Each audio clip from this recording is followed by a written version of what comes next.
Good morning, everybody. It's another Monday. I have had a thunderstorm here tonight. I'm running a little late this morning, but not too terribly late.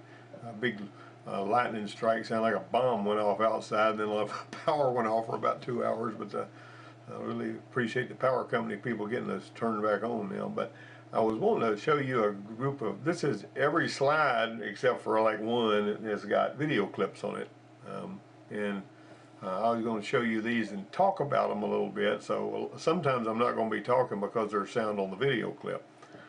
So I'm just going to jump into this thing and let you look at some of these little video clips I got. Not good. We gotta figure out what it is. And I always taught my students when we got one up on the lift like this, even if we're doing nothing but an oil change, to feel of it at 6 and 9 positions and 12 and 6 positions.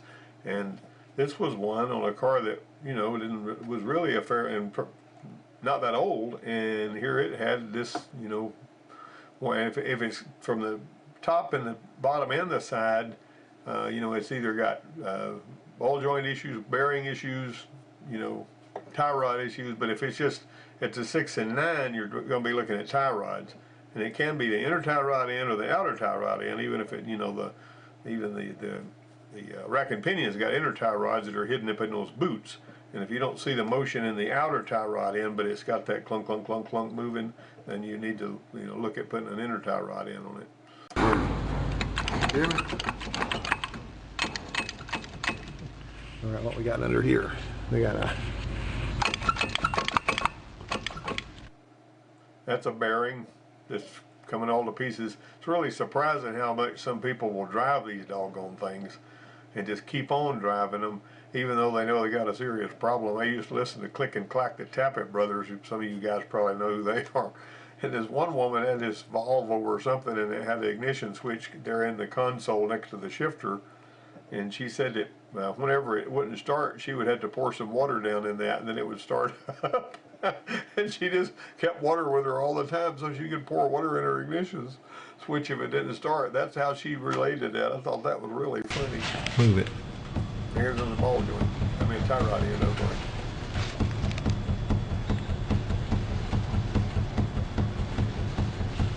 That's wore out. Mm-hmm. All right. All right. Those things can be dangerous because on more than one occasion I've seen them come apart. Once there was this girl that was in my program. She was about 50 years old, and she drove over from about 25, 30 miles away, 60, 70 miles an hour, parked in the parking lot on her Power Stroke diesel. It was an older one. It was, you know, about wore out in every way except the engine was still good. Anyway, she says, I'm going to move my truck to the other side of the parking lot. So she went to back up, and the tie rod end came apart. Now imagine what that would have done if it had been going down the road. I've been driving behind a pickup that was being driven by somebody I knew. It was a Dodge pickup, like a late 70s, and one of the tie rod ends came apart on that one. And I'm telling you, that wheel that doesn't have a tie rod connected to it anymore starts doing a shopping cart thing, and you're all over the road, man. If there's another vehicle coming, you're going to run head on into them. It was awful. They managed to get off the road and get stopped, but not before going all the way over to off the left-hand shoulder and then back over. I mean, that truck was practically uncontrollable. And but these things can come apart, you know, when they start getting loose like that. If you keep on just ignoring those, you know, then that's the kiss of death, or it can be. Incidentally, if you go to a tire store or something like that, some of those people will, unscrupulous players, not all of them. We've got a tire store around here that on the other end of town. It's a chain store, and those people at that store will go out of their way to try to sell everybody they can $700 or $800 worth of front end work. And I've caught them 2 or 3 times trying to sell much of front end work, and none of it was needed. There was a tire store in the town close to the college over there. It had a college car, Crown Victoria. They were putting tires on. They said, "Oh, we can't line this up unless we rebuild the front end and spend $650 on it." Well, the auxiliary services director brought that one to me, and I looked, and there was nothing worn out under there at all. I put some upper ball joints on it because one of the boots was busted, but other than that, that wasn't even a big deal. So always have them show you why you need the repairs. If they say, well, these ball joints, tie rod ends are worn out, and you need to walk out there with a bright flashlight and say, I want to see what you're talking about exactly. And I want you to tell me, show me the looseness, show me the problem, show me why I need to replace all these parts. Because most customers won't do that because they feel like, well, I'm not going to know what I'm looking at anyway. I don't know how many times I've seen that. My buddy Mike that had the tire store, the guy that I grew up with, said he used to see vehicles come from other places all the time, from some other places that were told they needed all kinds of work, and they decided to get a second opinion, and he wouldn't find anything wrong. So just be careful about that. What you saw there was a tie rod end that was worn and needed to be replaced, and you can actually see that. All right, we're going to take this ball joint out of here. Go for it.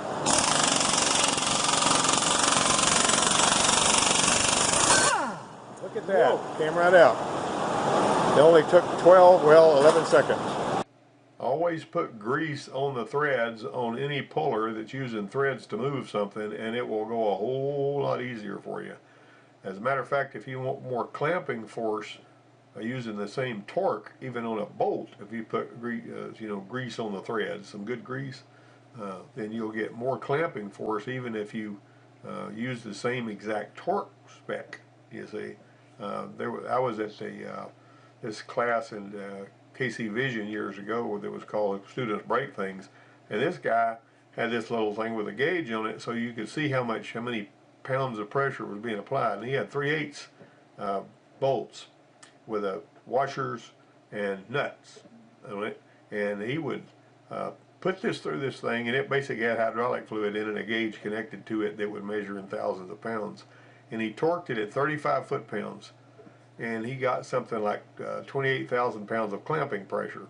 All right, he took that 3/8 coarse thread bolt, put it aside, got a brand new bolt, put grease on it, brand new nut, 2 new washers, and he tightened it to 35 foot-pounds, and he got 42,000 pounds of clamping pressure by just putting grease on the threads of that bolt. So remember that. It's not a bad idea to put a little bit of grease on your lug studs, you know. This is a sort of an issue. This is a bent wheel.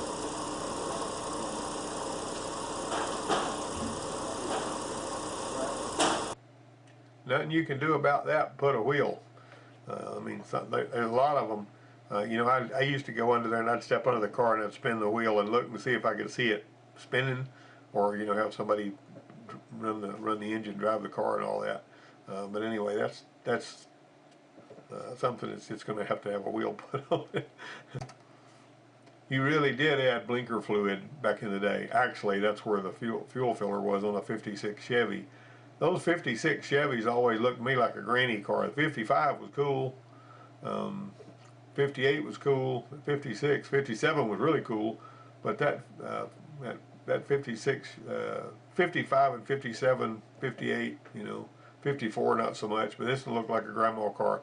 I guess because I knew a lady whenever I was going to church in the 60s that drove one of these, a white one, and it was, had the big square turn signals under the headlights in the front, But anyway, thought that was interesting there. They put the fuel filler behind the left tail light. It's doing a whole lot better, so what we're going to do is we're going to back flush the heater core and see what we can do about getting it taken care of. If you've got a heater that doesn't work, and you want to make sure that the water pump is pushing water through it, you can take some clear hose, like this hose right here that you buy from Ace Hardware, and you can connect it between, disconnect the heater core, connect that clear hose between there, and fire that thing up, and that water pump ought to shoot that coolant through that hose, really fast. And I have, on occasion, found one. They said that there was a Taurus one time. They said the heater wasn't working and wanted to know what was going on, but the car wasn't overheating. And so I took just like you see here, took these hoses off, and I said, all right, start it up. And there was almost no water at all, or barely any. It barely wasn't even moving. There was air bubbles in it and all that. And we pulled the water pump off, and the impeller had rusted away. And if there's too much space between the fins on that impeller and the reaction surface, the pump's not going to work good either. So the reaction surface can get cavitated and reduce the fuel pump effectiveness or whatever, make it not efficient. That's what I was trying to come up with. I had a story I told about that a long time ago about a pump I got from the parts house, and the impeller wasn't pressed on it enough, and the car ran a little bit hotter. Wasn't hurting anything, but the guy wasn't going to have it because he wanted it running down about a quarter up on the gauge on that little Dodge or Plymouth Valari or whatever it was he had. So I had to put another water pump on it that had the impeller pressed on it a little farther, and it cooled it off. Okay, what I'm doing right now is I'm attempting to start the vehicle by turning the key. We are getting a crank request signal, but no starter relay command. And we might notice that it says it is in vehicle theft detection fail enable. And so there is an issue with the anti-theft system. Now, why the vehicle would stall, which I didn't know that the vehicle theft detection system could make it stall, but this one stalls when you're letting off, and then it takes a spell like this where it won't start back up. I think these may be two different problems. It may have a dirty throttle body that's making it stall, and then this vehicle theft detection system may be an issue. But also, there is a P0601 code, which has to do with the read-only memory failure in the engine controller. That may be a part of this person's problem. So anyway, this is a little bit of forensics I'm doing here on this 2005 Canyon. We might also notice we have a reduced power message that is happening here. And reduced engine power is active according to the scan tool. And so you get the point there. That was a kind of an extended video clip, but it's always a good idea to have a window into the system. This is that old, one of the first Autel tablet scan tools, and one that I had. I actually owned one of these myself, and I had bought one for the school too. But I have these other scan tools and stuff, and I really didn't need that one, so I gave this one to my neighbor across the street. This thing cost about $1,500 when it was new, that scan tool did. But it was really functional. It would program keys on a Ford and had a power balance, which was really, wasn't fast enough to catch a real good skip, you know. But anyway, I thought you might be interested in that little bit of video. Here's okay, we just shifted. Target governor pressure, it says is 127, but we're setting on 75 for actual pressure. Torque converter's locked. Okay, it unlocked when you tap the brake. All right, I want you to just keep driving, and whenever you get up there to that stop light, don't hit the brake. Just release the, let it coast down, you know what I'm saying? And I want to see this. Notice how this thing, that wasn't the whole problem, but notice how it kept missing its target up there. It would shoot for a target that it couldn't reach, but that wasn't the problem.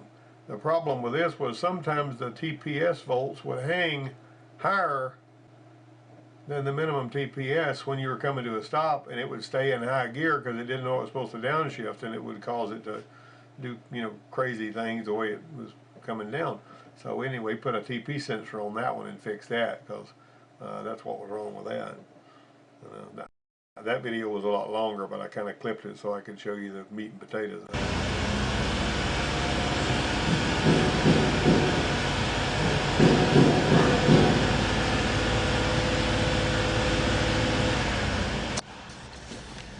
All right, now I'm going to load it.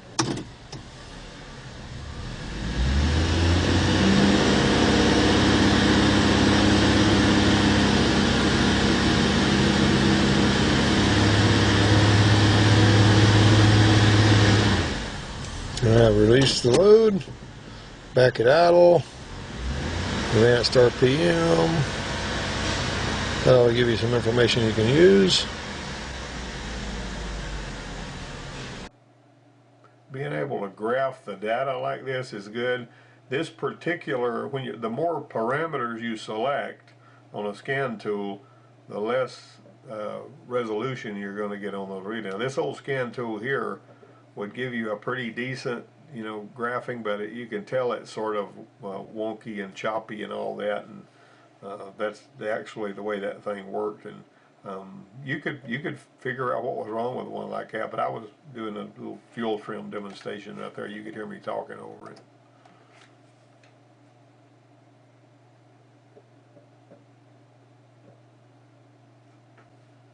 That video tickles me every time I watch it. These brakes here have got a leak of some kind because they're all sooty and wet. And so we're going to clean those off too. We probably have a leaking wheel cylinder. Look at there. That's not too hard to troubleshoot, is it? Now he's got to have some wheel cylinder. You know, we could rebuild those.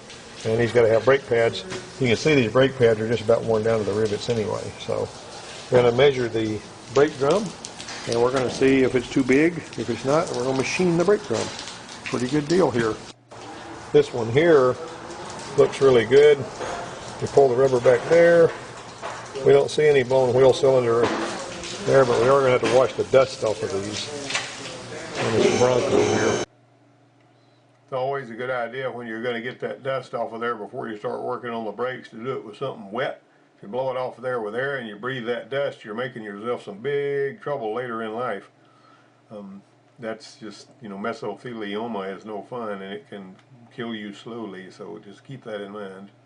Anyway, those pulling that rubber back to see if there's fluid that's leaking out of that wheel cylinder is a good idea. In the 70s, we rebuilt the wheel cylinders every time we did a brake job, and the boss man kept a lot of, you know, different size cups and stuff in there where we could build them. And we would also machine the rotors. The rotors and the drums every time too. But most of the work I did back in the mid 70s at that shop was on drum brakes because you know, disc brakes came out, and they were out there, but there were lots and lots and lots of vehicles out there. We had 4-wheel drum brakes, but we started doing disc brakes, you know, in the early 70s. My '69 LTD had disc brakes on it, and the old Tucker car that came out, and you know, that Preston Tucker made, it had disc brakes on it back in 1949 and 50. Okay, what's this?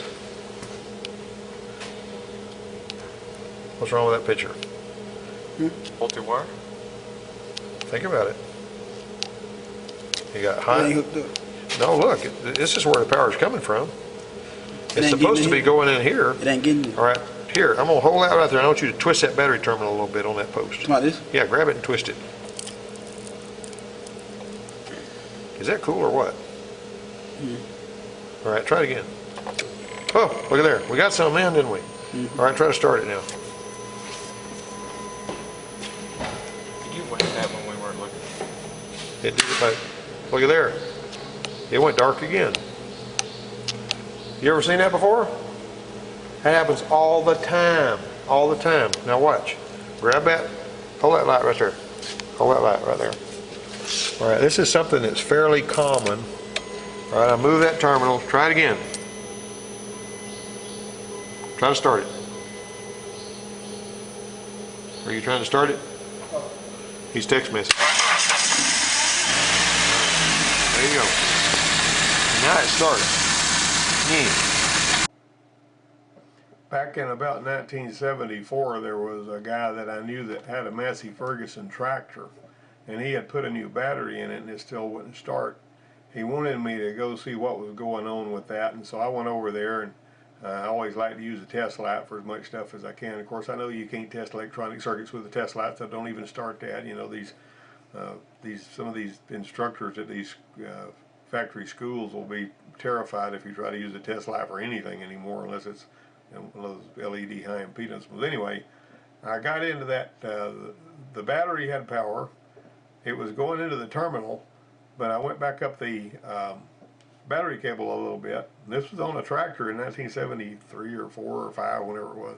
And I poked into that wire and there was no power. And it was a molded terminal like this. There was no power going into that wire, but it was present at the terminal. And so what I did was I took that battery cable off and I put it on the plowshare down there, and I beat it with a hammer so that I squished that lead down there and it bit into that copper again, and put it back on there, and the tractor fired up, you know. But he was bumfuddled by that because the terminals looked clean, everything looked good. It wasn't crummy looking you know, battery stuff. But anyway, putting a new battery in and it wouldn't start. He had no idea what to do. As a matter of fact, even when he connected jumper cables to it, it wouldn't start. And that confused him too. But he was connecting the jumper cables to this, but there was nothing going into the red battery terminal. I mean, red, you know, I'm talking about the cable going down to the starter.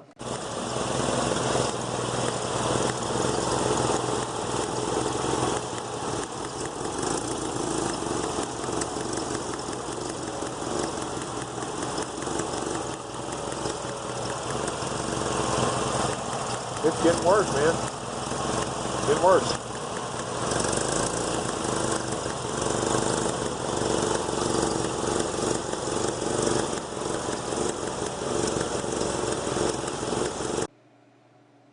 I used to like to take something like 409 or soapy water or whatever and spray it on those spark plug wires. You see lightning start jumping out the side and hear it start skipping.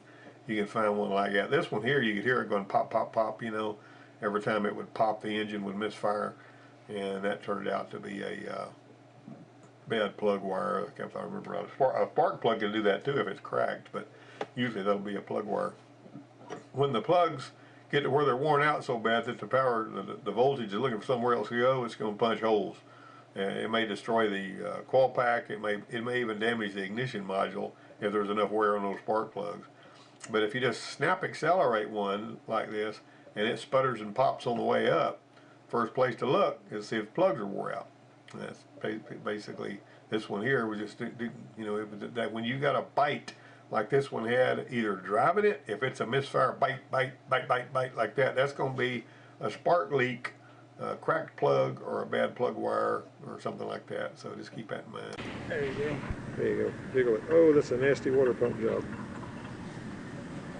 On a Beetle. That water pump is pretty well done all it's going to do, I think. What amazing me was that little bug was running when it came in here. As bad as that was, and there was chunks going off the timing belt and everything else. Of course, obviously, it's gonna do a lot better when it leaves. Wow. Hard to believe that little bug was running when they drove it in there, but it was. We put a timing belt and a water pump on it. Okay, I'm driving 60 miles an hour. The speed limit is 55.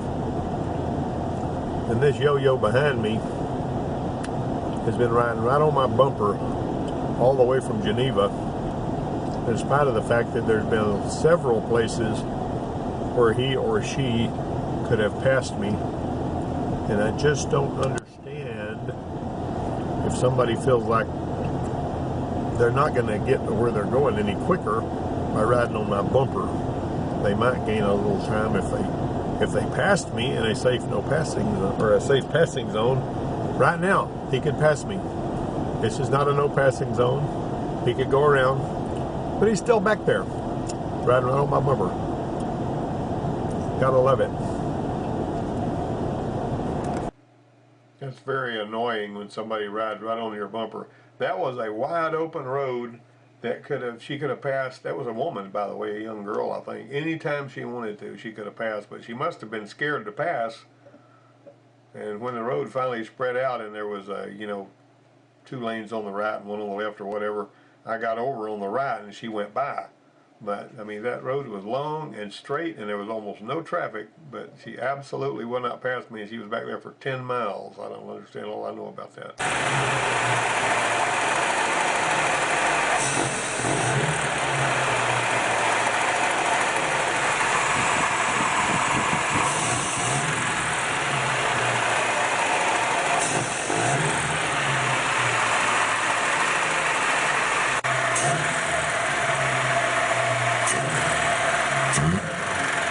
Pull it up just a little like we were doing before. Just pull it up and hold it there just a second. And pull it up just a second. See, it looks a lot different than it did before when you pull it up that throttle angle, doesn't it? And it's not stumbling anymore.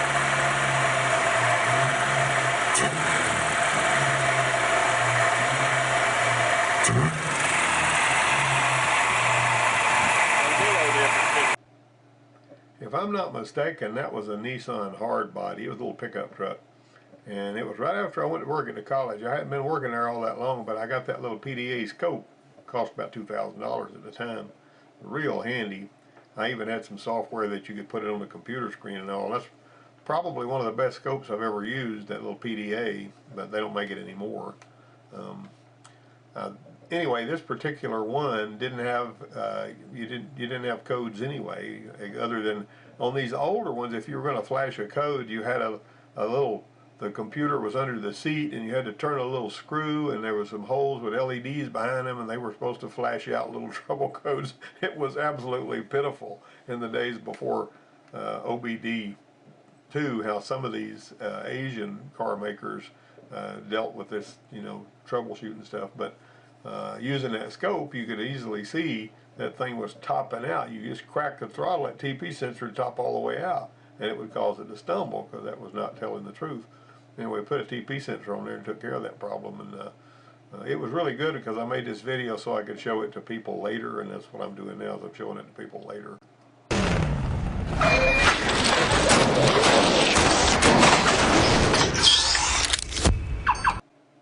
Wouldn't you like to have a truck like that?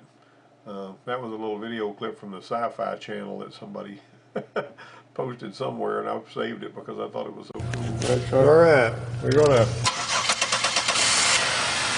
give it some gas. Give it some gas. Yeah, that's exhaust back pressure. It's not supposed to look like that, is it? It's not good, is it?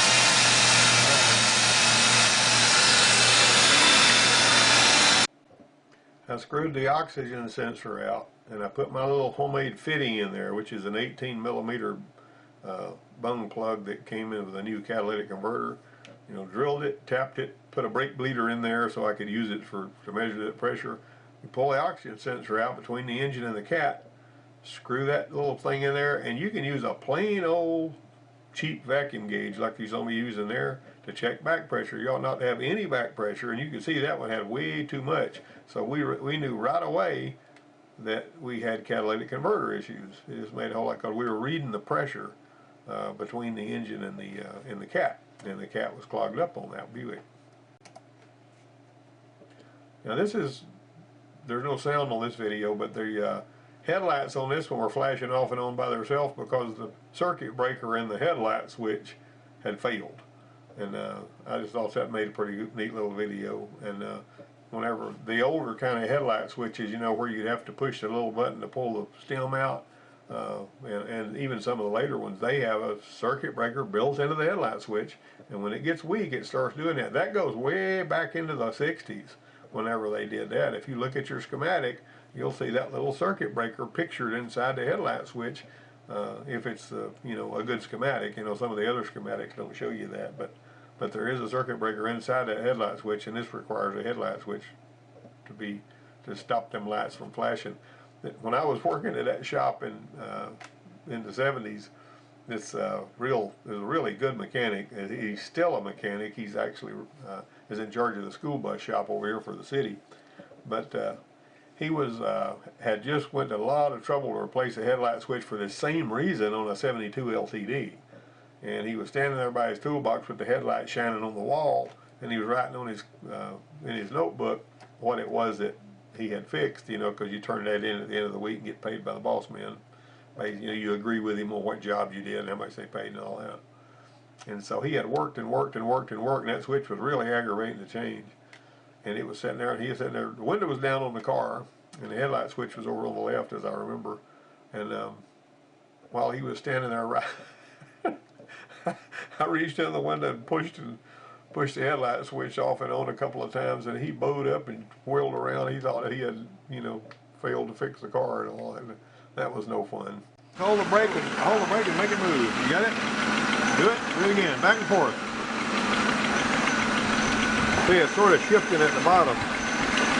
And that mount on the bottom has been attacked by oil, and then it's come apart.